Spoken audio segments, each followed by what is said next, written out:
Bon après-midi, mesdames et messieurs, merci de nous retrouver dans le cadre de cette édition de l'information sur My Media Prime Télévision. Nous sommes le jeudi 17 octobre 2024. Nous ouvrons ce journal en fait de société. Le quartier Mimboman, dans le 4e arrondissement de la ville de Yaoundé, a été le théâtre d'un grave accident de la circulation ce jour. Un camion qui perd les freins et cause d'importants dégâts avec au passage 3 véhicules aplatis et 3 morts déclarés. Des précisions avec Jean-Paul Kiban et Serge Biwele qui étaient sur les lieux. C'est un jeudi noir en cette matinée dans le 4e arrondissement de Yaoundé. À Mimboman, au lieu dit descente Don Bosco, un camion à plateau perd ses freins et dérape. Le conteneur quitte sa position et se renverse. Bilan immédiat, 2 véhicules écrasés et un autre égratigné. Que s'est-il réellement passé? Le camion aussi était devant. Il montait et il y avait les voitures devant. À peine que moi je vais prendre le virage pour entrer au quartier, subitement j'entends les cris. C'est là que souvent si je panique aussi, je braque la voiture pour descendre une fois parce qu'il n'y avait plus moyen d'entrer dans le quartier. C'était les affaires de 6h30. Et moi je dis ce que je dis sur la rue, c'est vraiment il faut que nous sommes les Camerounais. Il faut qu'on essaie un peu de faire la discipline sur ces routes. Cette montée est réputée pour des cas d'accident. Les riverains et conducteurs de moto au quotidien en sont témoins, comme celui de ce jour. En montant maintenant, moi aussi je vais sur le doublé, je me rends compte que mon carburant est fini. Je fais donc marche arrière pour pouvoir mettre le carburant au niveau de Neptune. Je gare à Neptune. Quand je remonte encore, donc ça ne va même pas durer. Quand je remonte, je vois comment le camion, c'est à partir de Koto, rentre maintenant marche arrière, doucement. La RAV4 blanche qui était devant lui, qui était derrière lui, braque maintenant de ce côté pour fuir. Il réussit à fuir, le camion vient passer à côté. La Yaris maintenant voulait aussi fuir, mais il ne pouvait pas fuir, vu que le camion avait lâché. Au moment que ça lâche, il y avait une autre voiture garée à droite. C'est là maintenant le camion est tombé sur la voiture là, mais les 2 personnes qui étaient dans la voiture ne sont pas mortes. Dans la RAV4 là, il y avait 5 personnes, 3 élèves et 2 personnes adultes. Ils sont passés à l'hôpital les premiers à 6h40. Les sapeurs sont arrivés même à 15 minutes plus tard. 10 à 15 minutes qu'ils sont arrivés. Mais le chauffeur était assis, n'a rien eu avec ses 2 passagers à bord. C'est une colline extrêmement dangereuse. Même moi, motoman, je ne m'en sors pas ici avec la moto. Avec l'embouteillage. Et c'est un secteur où il y a l'embouteillage. C'est vraiment au petit marché ici là. Nous avons des creux, des nœuds partout. Ils sont d'arranger vraiment la route de la Chapelle qui est juste là à 0 pas de nous. Et c'est un grand raccourci. 3 morts sur le carreau et 9 cas hospitalisés aux sapeurs et à l'hôpital de la Caisse. D'énormes dégâts matériels, c'est une population en bon nombre stupéfait, comme cette infirmière qui a reçu les premiers cas.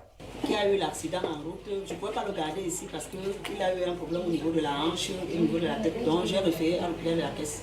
Il y avait aussi un petit garçon au nom de Stanley. Il a eu une fracture au niveau du tibia, le tibia droit. J'avais amené, moi je me suis allé laisser au sapeur. Il n'y a plus personne. J'ai évacué parce qu'on ne peut pas regarder ça ici chez moi. Je n'ai plus personne. Un miraculeux survivant, comme vous le voyez ici, est retiré des décombres. Un véritable miracle. Il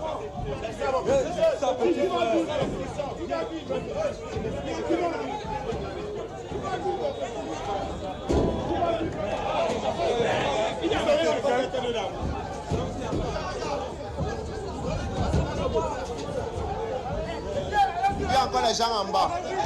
Une fois de plus, nous invitons les tenanciers des camions à la vigilance et au contrôle systématique de leur engin pour éviter à nouveau de tels drames à l'avenir.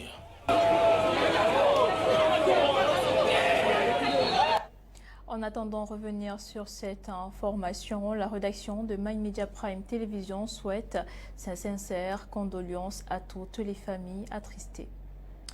Et nous parlons d'un autre drame, cette fois-ci survenu dans la ville de Kumba. Un violent incendie, comme vous le voyez à l'instant à l'écran, a ravagé plusieurs maisons d'habitation à Kumba, dans le département de la Mémé, région du sud-ouest du Cameroun. Les habitants pointent du doigt un dépôt de carburant situé dans le quartier qu'ils considèrent comme responsable de l'incident. Les pertes sont énormes et les victimes appellent à une intervention rapide des autorités pour éviter de futurs drames similaires.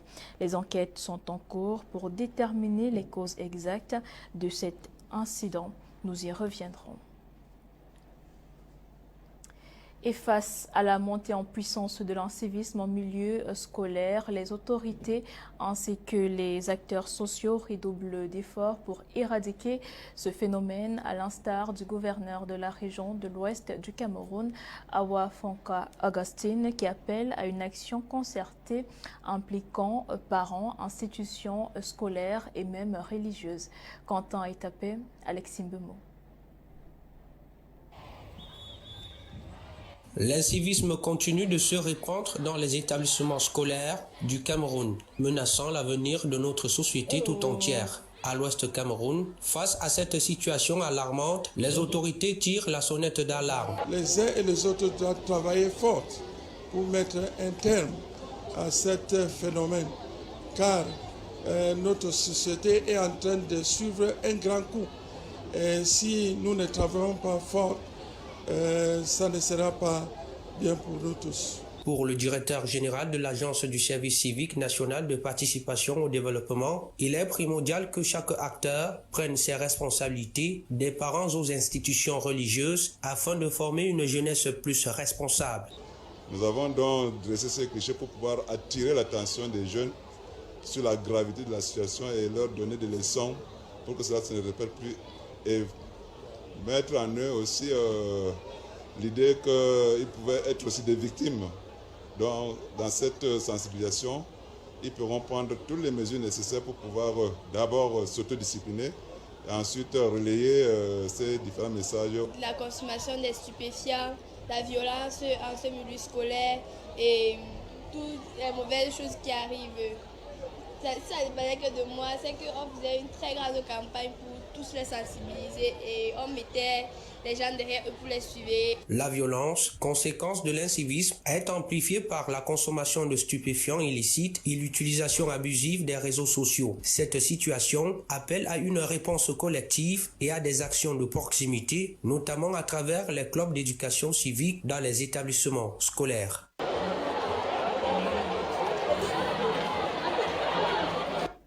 Nous parlons de toute autre chose à présent dans le cadre de la célébration de la Journée mondiale de l'alimentation. L'esplanade du Musée national de Yaoundé a servi de cadre ce 16 octobre 2024 pour parler et discuter des problèmes de nutrition et d'alimentation au Cameroun. Les travaux étaient présidés par le ministre de l'Agriculture et du Développement rural. Des précisions avec Marie-Rose Nkandonga. Pour une bonne alimentation, le consommateur doit prendre 3 repas par jour. La nutrition s'avère donc très essentielle pour qu'un être humain développe au maximum ses potentialités. Investir dans la nutrition et l'alimentation de qualité, c'est donc assurer des ressources humaines importantes dans un pays. Au Cameroun, le contexte actuel ne permet pas aux populations de mieux se mouvoir dans ce sens. La faim et la malnutrition sont de plus en plus exacerbées à travers le monde. Et dans notre pays, bien évidemment, à cause des crises prolongées qui résultent d'une combinaison de conflits, de phénomènes météorologiques extrêmes et de chocs économiques. Notre pays n'échappe point fatalement à ce phénomène. Certaines de nos localités sont confrontées depuis de nombreuses années à une situation de vulnérabilité alimentaire et nutritionnelle qui tend à s'aggraver. En réalité, la conjoncture économique qui sévit le pays ne laisse pas le choix aux Camerounais modestes. Il faut donc batailler pour avoir ce ne serait-ce qu'un repas par jour, ce qui expose les populations à une alimentation déséquilibrée, voire porteuse de risques de sécurité sanitaire. Cette situation est à l'origine des régimes alimentaires malsains. Principale cause de toutes les formes de malnutrition, notamment la sous-nutrition, les carences en micronutriments, les surcharges pondérales, l'obésité et les maladies non transmissibles liées à l'alimentation, à l'extrait du diabète et de certains cancers. Les conséquences de cette alimentation déséquilibrée se font même ressentir dans le service, à savoir la faible productivité, une main-d'œuvre moins qualifiée, puisque ventre affamé n'ayant point d'oreille, selon cet adage africain. La kyrielle des membres du gouvernement ici présents, avec toutes ces organisations internationales, vont devoir fédérer leurs forces pour trouver des solutions de toute urgence, afin d'éviter d'autres crises alimentaires, surtout dans les zones très affectées par la sécheresse. Reparlons de la célébration de la Journée mondiale de la femme rurale, mais rendons-nous cette fois-ci dans le département du Fondi, région du centre du Cameroun. Hier mercredi 16 octobre 2024, ces femmes ont montré leur savoir-faire en joignant l'utile à l'agréable. Jean-Paul Kébin et Serge Biweli. Fébé Village, à travers l'association Bissila, un repère capital pour la célébration des activités commémoratives de la Journée mondiale de la femme rurale dans le département du Fondi. Activité rayonnante qui illustre à suffisance la place de la femme rurale dans la société, précisément dans l'arrondissement de Yaoundé 2. Hier, nous avons signé une convention avec le LANACOM pour permettre aux femmes d'allier non seulement la norme, mais aussi la qualité. Donc les femmes de Bissila, les femmes rurales de Yaoundé vont désormais allier leur savoir-faire à la qualité pour qu'elles puissent être valablement représentées sur le marché. Match de football féminin opposant les femmes Bissila de Yaoundé 2 à Ours de Yaoundé 7. Avec cette victoire écrasante de 5-0, les femmes rurales de Bissila de Yaoundé 2, au-delà de cette phase sportive, ont également montré leur talent dans les autres domaines, d'où l'accompagnement souhaité du gouvernement. Ce qui s'est passé ici va en droite ligne avec ce que le gouvernement attend, promouvoir la femme rurale, participer à leur épanouissement, à leur bien-être. Et c'est à travers ces différentes activités que nous arrivons à promouvoir la femme rurale. La présence de l'élite confirme le soutien sans cesse pour l'épanouissement de la femme rurale. Chaque fois que cette journée se célèbre, elle s'illustre, elle se manifeste. Et nous avons vécu ce soir par exemple cette activité sportive qui leur permet de sortir un peu du quotidien. Déjà hier, elles ont eu à signer une convention très importante avec l'ANACOM. Et je pense que c'est un engagement fort que les femmes prennent pour pouvoir s'autonomiser. Un défilé a clôturé la série d'activités, visite des stands d'exposition des femmes formées en présence de plusieurs sectoriels, rendant ainsi cette célébration éclatante en présence des autorités administratives du dit arrondissement. Le rendez-vous étant pris pour l'année prochaine. La 8e édition de Nyango d'Impact à l'initiative du cabinet Go Ahead Africa s'est tenue ce 12 octobre 2024 dans la ville de Douala. Une conférence axée sur l'équilibre entre la vie professionnelle et celle personnelle, privée et même familiale afin de motiver la femme à détecter et surtout à surmonter les difficultés qu'elle rencontre au quotidien. Le Nyango d'Impact, c'est un programme mis sur pied pour parler à la femme, pour impacter la femme, pour la capacité à prendre conscience de son potentiel. Motiver la femme à développer son leadership tout en gardant sa féminité est l'un des objectifs de la 8e édition de Nyango d'Impact à l'initiative du cabinet Go Ahead Africa, tenue ce samedi 12 octobre 2024 dans la ville de Douala. Les échanges étaient axés sur le thème « Sexualité, équilibre entre vie professionnelle et vie familiale ». Le thème de sexualité, équilibre entre vie professionnelle et vie familiale m'a beaucoup interpellée justement parce qu'il était question pour nous de réussir à montrer à ces femmes-là qui sont des femmes leaders, qui sont des femmes battantes, à ces hommes-là qui impactent tous les gens au quotidien, qu'il est important pour eux d'avoir un équilibre tant dans leur vie professionnelle que dans leur vie familiale. Que le message de fond était de se libérer de leurs différentes sexualités, de comprendre que on peut allier la vie sexuelle et la vie professionnelle. Quand on a une vie sexuelle épanouie du point de vue social, on peut également avoir une bonne vie du point de vue professionnel. Outre d'oser et d'entreprendre, ce programme permet à la femme désireuse de devenir leader, de créer un impact dans la société et d'inspirer les générations futures loin des tabous et des idées préconçues. Aujourd'hui, on a des hommes ou alors des femmes dans la société qui ont réussi leur carrière professionnelle, mais qui vivent vraiment en chaos dans leur vie sociale, dans leur vie familiale. Il est question ici d'aider tous les participants à pouvoir avoir une vie équilibrée. C'est donc une satisfaction pour les participants au sortir de ce programme. Je suis très satisfait, surtout parce que ce que j'ai entendu m'a plu. Et puis, on a eu des interventions de docteurs, des sexologues qui nous ont donné par exemple des règles d'hygiène.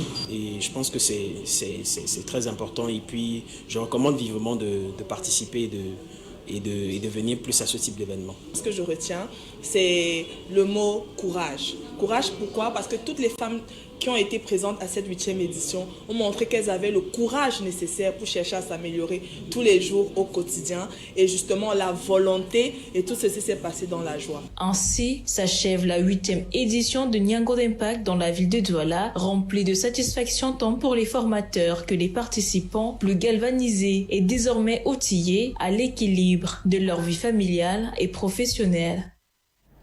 Et hier, mercredi 16 octobre 2024, le syndicat des journalistes du Cameroun a répondu à l'invitation de l'entreprise Tradex pour une visite de son siège au quartier Bonandio dans la ville de Douala. Une journée riche en découvertes telles que présentées par Hermine Dolo et Elvis Fouf dans ce reportage.